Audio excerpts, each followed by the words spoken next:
আজকে আমি আপনাদের সুতা সম্বন্ধে ধারণা দিব। এই যে আসলে আমি যখন কাজ করি তখন আমার সুতাগুলো একটু ওলটপালট হয়ে যায়।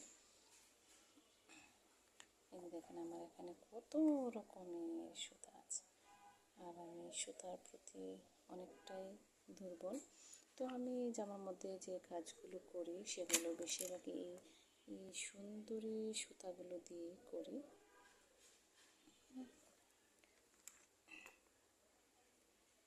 এই সুতা আসলে আমার এত সময় নেই যে এগুলোকে গুছিয়ে টুছিয়ে রাখবো।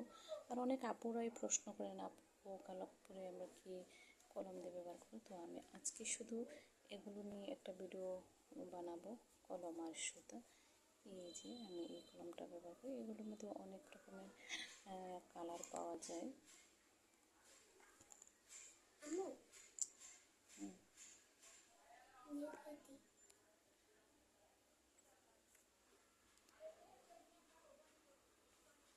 যেগুলো 20 টাকা করে মার্কেটে পাওয়া যায়,